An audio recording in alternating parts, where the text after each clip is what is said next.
What if I told you that parts of your personality, are they just poorly healed scars? Do you believe you know yourself? What if I show you that I don't?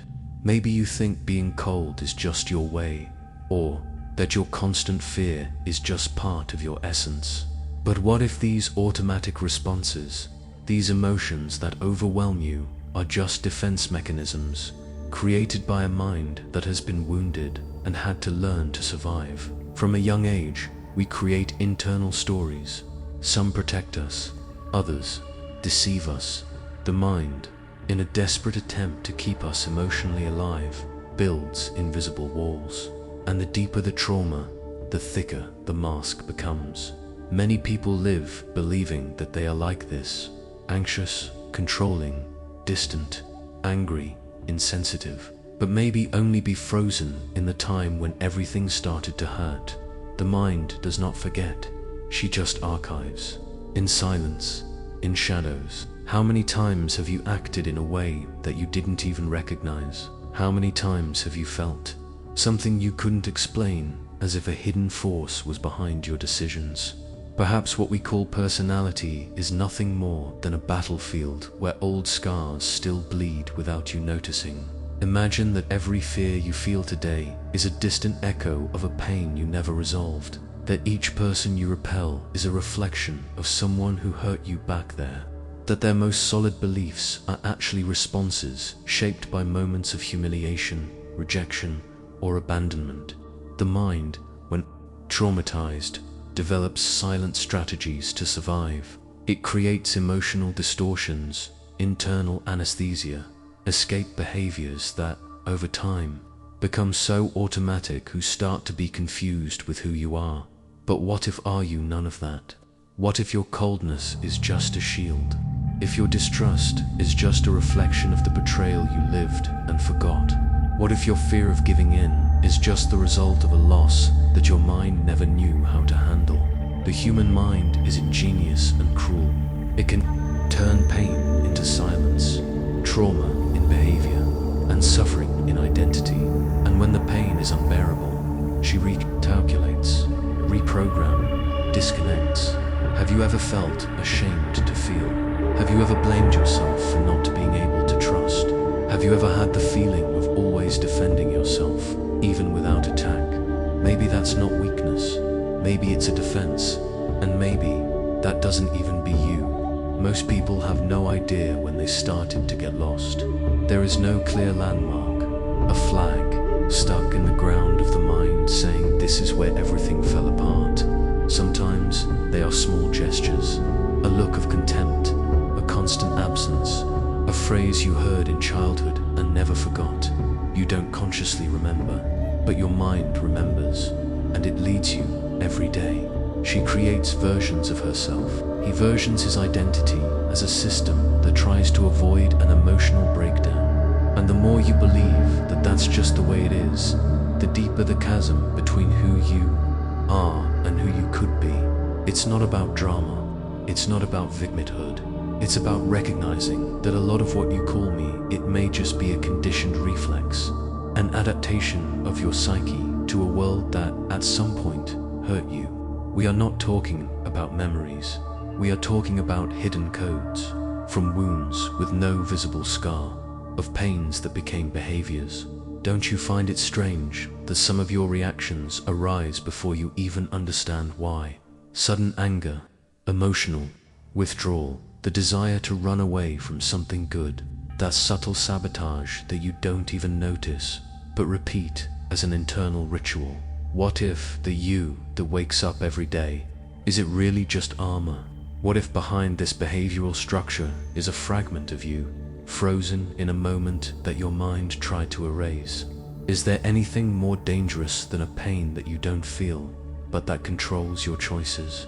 If there is a dark place where many truths are hidden, that place is the human mind. But after all, where does it all begin? If this possibility bothered you, it's because maybe you've already felt it, even if you've never put it into words. Perhaps you have wondered why certain pains never go away. Why are certain reactions so automatic? Because even surrounded by people, You sometimes feel as if no one really knows who you are. What you will see in this video, it's not easy to hear, but it can completely change how you understand yourself. Because the truth is simple, but brutal. Much of his personality has been sculpted, not because of your conscious choices, but because of the wounds you never knew how to deal with. And that's why understanding how trauma turns into identity is so urgent. Not to blame the past, but not to allow him to continue deciding his future. Right now, there are thousands of people living versions of themselves that have been shaped by pain. People who think they are strong because they don't feel when, in fact, he only learned to block. People who believe that they were not born to be loved because someone, one day, taught it, with abandon, with coldness, with contempt. People who carry a label they never chose. Have you ever stopped to think about how many parts of yourself were created just to survive? If you've ever felt that something inside you is screaming for attention, but you can't name what it is, then you've touched the edge of that abyss. The name of this is shadow. It is the hidden side of the psyche. It's what you've pushed into the basements of consciousness, but that, even locked up, continues to act, influencing, dominating. And you know what's most disturbing? It's just that most people will never realize that they are trapped in a trauma, because trauma does not appear as pain. He appears as a personality, as choices, like preferences, as a way of being. You think you're living, but maybe I'm just repeating it. Therefore, this video goes far beyond a psychological explanation. It is an invitation to look in the mirror and ask the question that scares me. Who am I, really? If this topic moves you, comment here. There's something in me that I don't understand. This sentence alone carries courage. Why admit it? It is the first step to getting out of the invisible prison of the mind. And if you've experienced something similar, if you recognize patterns, sabotage, blocks, share it in the comments. Your story may echo in the mind of someone who also needs to wake up. Leave a like if you've ever felt that something dominates you inside, even for no apparent reason. And subscribe to the channel now, because this series will dive deep into topics that most avoid. The mind as prison, personality as a shield, trauma as an origin. It's not entertainment, it is revelation. And sometimes, the most painful truth, it is precisely the one that frees us the most. It all starts in such a subtle way that most people don't even realize it started. Trauma rarely walks through the front door. It slips through emotional cracks and settles where no one is looking. You don't have to have experienced explicit abuse to carry deep scars. Sometimes, what hurts, that's what was missing. The absence of the gaze, the silence at the moment when you cried, the indifference at the very moment when everything in you was begging for affection. Invisible scars are the most difficult to identify. A dry no said 1,000 times. That feeling of not being heard, the affection that came, conditioned. If you behave, I love you. If I make a mistake, I'll take it back. All of this forms a mind map, a labyrinth where the child learns to walk afraid of making mistakes, of feeling, of existing too much. This is the silent origin of trauma, not the scream, but the absence of it. The child's mind, realizing that expressing emotions can generate rejection, learns to contain it, hiding, lying to herself. And there the first unconscious pact is born. It's safer not to be me. This pact becomes a breastplate, an emotional defense that strengthens over time until it merges with your identity. You start avoiding conflict because you've learned that love can go away. You seek approval from everyone because he grew up doubting his own worth. You try to control everything because at some point he felt that he had no control of anything. And all that it shapes a you that is not natural but adapted. The mind creates patterns to protect, but it does not distinguish real danger from emotional pain. A father who only praised when there was performance. A mother who loved but he was emotionally unavailable. A school where you were invisible, or, worse, mocked. It's not just episodes. They are pain codes. And these codes are recorded silently. It doesn't have to be a giant traumatic event. Psychological trauma can come from repeated microaggressions, of constant shame, from the feeling of inadequacy, of the fear of being you. The mind registers everything, even when you forget. And the scariest thing, the more silent the origin of the trauma, the more difficult it is to realize that it exists. You adapt. It creates emotional strategies. Some people become extremely productive, not to feel it. Others isolate themselves, so as not to run the risk of being rejected again. Others develop hyperempathy and begin to absorb the pain of others, so as not to look at their own. All of this seems personality, but it is protection. And when protection becomes the rule of life, it becomes a prison. It is at this point that the mental defense begins to infiltrate the construction of the I. The child who was not heard, it becomes the adult who talks too much or is completely silent. The girl who was exposed, she becomes the woman who needs to control every detail. The boy who was invalidated, he becomes the man who charges himself non-stop. And all of them, they live without knowing that they are just repeating an old emotional narrative. And the more time passes, it is more difficult to access this point of origin, because the mind builds justifications, plausible narratives. She says, I am like this because I am strong, but maybe you're just frozen in survival. Silent traumas, when not healed, become inner truths, truths that command, that shape relationships, that sabotage opportunities, and you don't even know why. He just feels it. That's it defines you. Now, answer me. Can you remember the first time you felt that it was not enough? The first time you were afraid of being rejected for being who you are? Or have you blocked all of this? Maybe not. An image comes. Maybe you don't have a memory, but the body remembers. The mind remembers in a strange way. It transforms pain into behavior. And that's why, many times, you experience trauma without knowing that he is living. And if your difficulty in trusting is not about others, but about the child who trusted and was betrayed, what if your fear of falling in love, is it not about love, but about abandonment? And if each choice of yours, is it an unconscious attempt to avoid feeling again what has already hurt too much? That is the origin, not an event, but a pattern, a distortion that was born slowly. It was repeated and now lives as if it were part of you. Get ready, because in the next block, let's see when all of this defense, this emotional armor begins to become confused with who you believe yourself to be. It was supposed to be temporary, an instinctive reaction to endure pain, but over time became who you think you are. You weren't born suspicious. He was not born with fear of exposing himself, nor with this urgency to please. These traits were learned, absorbed, repeated, until they become a personality, or rather, an emotional armor that looks like flesh, in a scar that you have come to call skin.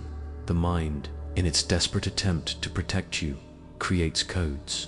Codes that teach you how to act, how to react, how to survive emotionally, but it doesn't warn you when the danger is over. So even when the trauma passes, the behavior remains. And what was defense now, it goes by its name. Have you noticed how you act automatically in certain situations, without thinking, without reflecting, as if something inside you takes over? That something has a name, emotional defense system, and he is active all the time. Let's tell you a story. Imagine a girl called Anna. In childhood, she lived waiting for her mother's affection, but her mother was always busy, cold, rigid. Every time Anna tried to show affection was received with indifference. Gradually, she learned that showing feeling it was dangerous, so she stopped. Today, Anna is an adult, and everyone says that she is too independent, that she doesn't need anyone. But deep down, what she feels is a hole, a void that no one can fill, not even herself, because that child is still in there, quiet, trembling, dressed in strength, but asking to be seen. That's the defensive personality. a mental structure that shapes itself, not to express who you are, but to prevent you from feeling what hurt. It is an unconscious performance of emotional survival.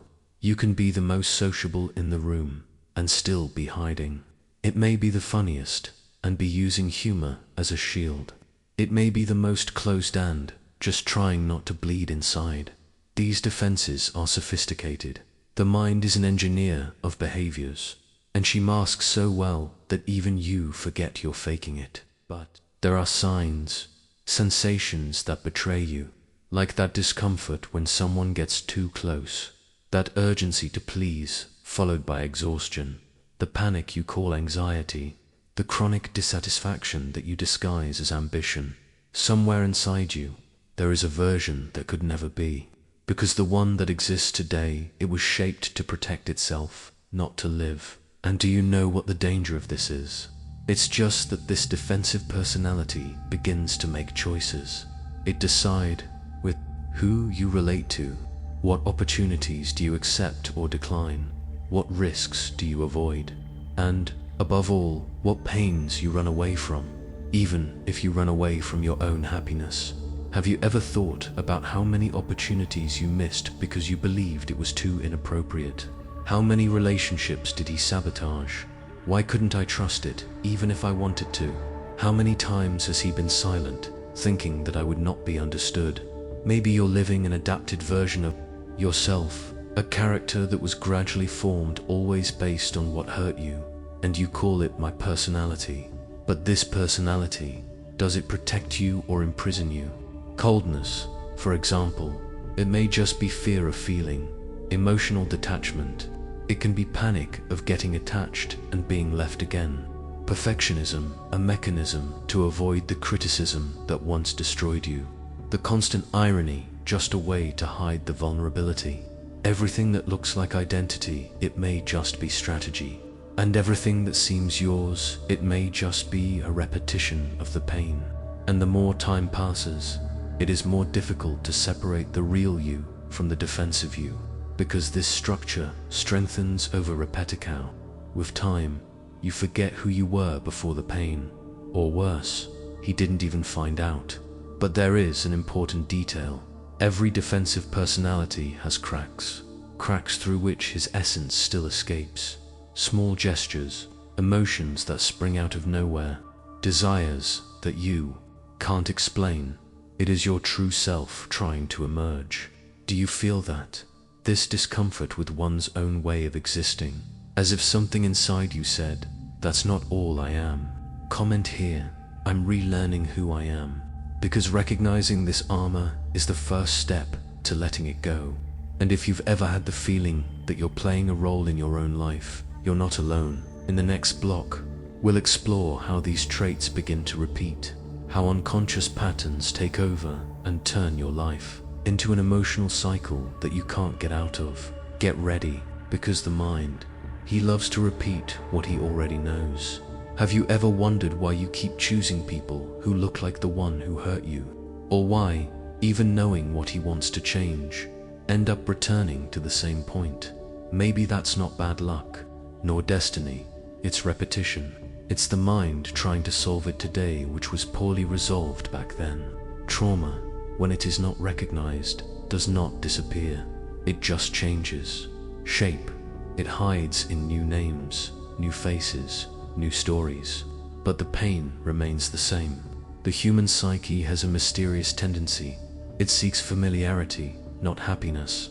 She repeats the pattern, not because he likes it, but because he knows it. And what is known, it gives a false sense of control. Imagine a maze. You've walked past it once, afraid. It was painful marked. But now, without realizing it, you keep entering it, hoping that this time the ending will be different. This is the unconscious, emotional cycle. You see the same kind of person, the same kind of relationship, the same outcome, and yet go again. It's as if something inside you wants to rewrite the ending, but it only repeats the beginning. Let's tell another story. Charles had an aggressive father. He never knew when the next explosion would come. He grew up preparing for conflicts, attentive to every change in mood in the environment. Today, Carlos is an adult. What about your relationships? Always with intense, unpredictable people. And he says, I don't know why, but they attract me. The truth. Carlo's mind is trying to relive the pain and finally win. But in the process, he only hurts himself again. This is the paradox of the wounded mind. It tries to heal itself, recreating the wound. How many times have you returned to a place you swore never to set foot again? How many times have you tried to save someone as if he was saving himself? How many times have you been kind to someone who only knew how to hurt? This is not weakness, it's trauma operating in a loop. The mind creates mental shortcuts, emotional maps. He understands this is love, even if this love has been pain, rejection, abandonment. So he follows the map, even if fate is ruin. And this pattern extends in professional choices, in the way you treat yourself, in your relationship with your own body, with pleasure, with success. You sabotage an achievement because, deep down, you believe you don't deserve it. She avoids standing out because she learned that those who shine too much bothers. He hides from the compliments. He is suspicious of lightness because it is conditioned by weight. It's as if your mind has programmed a script and you were just acting, even when he suffers, even when he sees the end coming again. And the cruelest thing is that, over time, you start to believe that you are the problem, that he is condemned to live like this, that attracts that chooses wrong. But what if, do you only recognize what you have already lived? The pattern repeats itself because he is trying to be seen, trying to be understood, trying to be winified. But as long as you don't realize that you are within the cycle, he will continue. And this cannot be solved with willpower, because the mind does not operate in logic. It operates on trauma, and trauma is repetition. It's a compulsion to revive, even if it hurts. How many times have you said, this time will be different? And was it the same? The answer may lie in the part of your mind that still acts as if it were a child, alone, scared, wanting to understand why it wasn't enough. You're not broke. You're trying to fix something that wasn't your fault. But the time has come to do it differently, to stop running in circles, from looking at the pattern and break it. Comment here, I recognize the cycle, because only those who have the courage to see the pattern can start to transform it. In the next block, we will talk about this possibility to reprogram, resignify, to free your mind from the invisible prison that it itself created to protect you. But first, take a deep breath, because facing all this, it is already an act of liberation. What if what you call me had never really been you? This question is not a philosophical provocation. It is a dangerous invitation, because it requires courage. Courage to doubt one's identity, to question what you have been taught to be, and, above all, to face what you have built as armor. But there is a silent truth that few dare accept. The mind can be reprogrammed. It is plastic, moldable, capable of reinventing itself, even after the trauma, even after years of repeating patterns, even when you think it's too late. Have you ever heard of neuroplasticity? It is the brain's ability to form new connections, to learn and unlearn. We are not talking about a mental trick.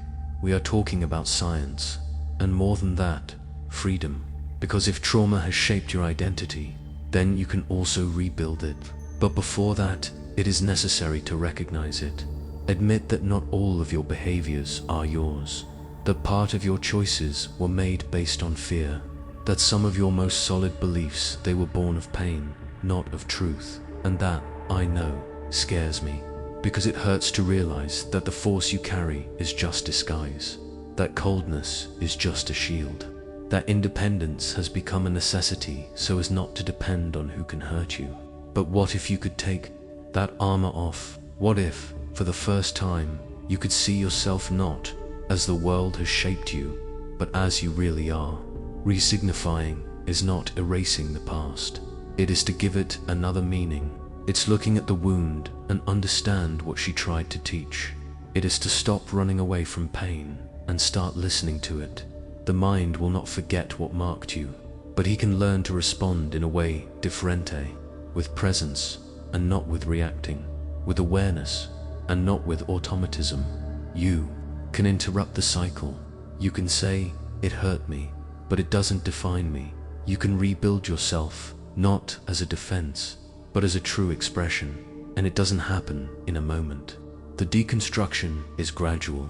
It is made up of small awakenings, of conscious choices, to realize at the exact second the pattern activates that you have an alternative. Healing begins when you recognize the emotional lie you've believed your whole life. I don't deserve it.